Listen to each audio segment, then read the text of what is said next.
Hello and welcome back to the Oprah Show. Oprah had to step out, but I'm Gail, her best friend.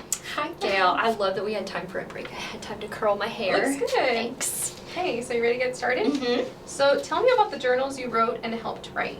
Yeah, I actually wrote a lot, so it's a doozy, so hold on a second. I helped write the development of a hand sensitivity test for hypersensitive hand. Another journal that I wrote is called The Need for Satisfaction of Older Persons Living in the Community and in Institutions. That was part one. And then also, as far as the ones that I wrote alone myself, one of them is called A Response to Testing and Measurement in Occupational Therapy, a review of current practice with special emphasis on the Southern California sensory test. Another was titled a developmental assessment, of occupational therapy research. And lastly, I also wrote occupational therapy's role in creating a future climate of caring. Oh, you've done some extensive work. Mm-hmm. So how would you describe your view on patients and your practice based on theoretical models?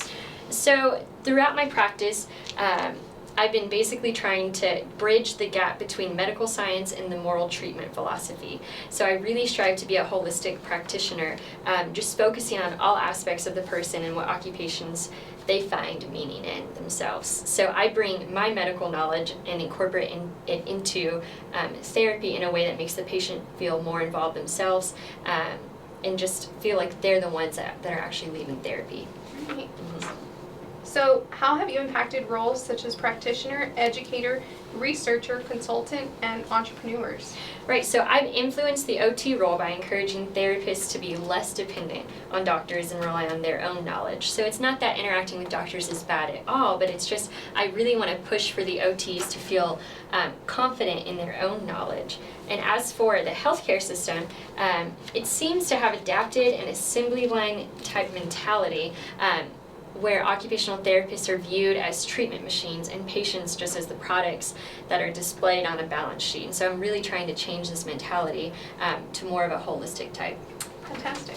So how is this process of theory development related to your work, and how have you contributed to theory development?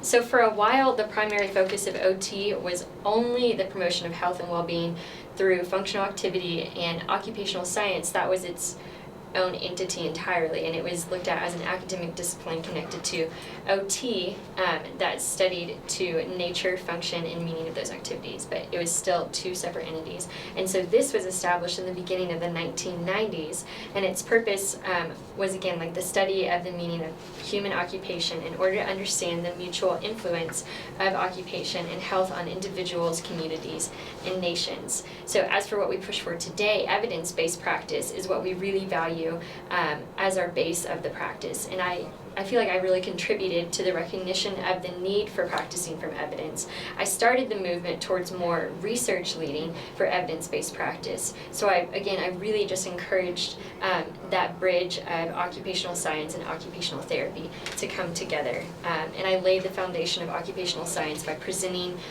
compelling ethical arguments for why qualitative methods are really suitable for occupational science. And then once I retired, Florence Clark, she was the one that ended up taking over and just continuing to incorporate occupational science into teaching and research. And so that's what I really want other teachers to push on for their therapists. And so I believe that occupational therapy should be incorporated in research and again, just really intertwine that. So the purpose of occupational science is basically to apply scientific evidence to practice. And then I entered this project believing that childhood occupations sow the seeds of adult character. Wow. Mm-hmm. So how has your work been important to the field of OT? So I believe that my views on authentic occupational therapy have contributed a lot to the field of OT, really just in general. So authentic OT is now considered a necessary rule for practice, which I love. So my 4 key phrases are choice, self-initiated, purposeful activity, and then reality-oriented and perception. The premise of authentic occupational therapy is based on the commitment to a client's realization on their own particular meaning. So basically a major part of my theory has been used in all current occupational therapy practice. And the occupational therapist they're not going to force their own values and morals onto the client, but instead the therapist is going to expose the client to a range of possibilities for therapy, and the client themselves is the one that makes that choice. Wow, that's a great point. Mm-hmm. So how has the occupational science influenced the history of the profession, like the specified theory and the current socio-political climate influence the OT practice? Yeah, so in my opinion, the occupational therapy centennial vision guides the future of the profession. The vision states that occupational therapy is a powerful, widely recognized, science-driven, and evidence-based profession with a global connection and diverse workforce, meeting society's occupational needs. Awesome. So why were you awarded the AOTA Award of Merit in 1987? So I was given that award just to be recognized as an occupational therapist that made contributions to the profession and its consumers. Basically, I was recognized for overall leadership in this profession. Also, on a side note, occupational therapy assistants, they can be awarded this too. So I thought that was pretty interesting. Oh, that's such an honor. Can you tell me about this Occupational Science Symposium in 1988? Yeah, so the USC Occupational Science Symposium is the USC CHANS Division's academic event where scholars and leaders and practitioners from different health, medical, and social science professions get together to just enhance the scholarship of occupational science. So through this is where a scholarship was created for students studying occupational science. And I was invited, obviously just because of my overall extent and contributions to that with occupational therapy.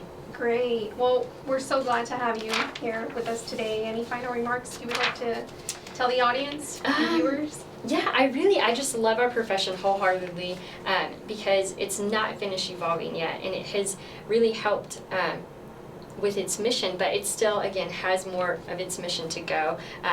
So it's really only just begun to achieve its potential of helping humans begin to thrive and experience satisfaction through their own actions. Oh, beautiful. Well, thank you so much for being on here. Thank you.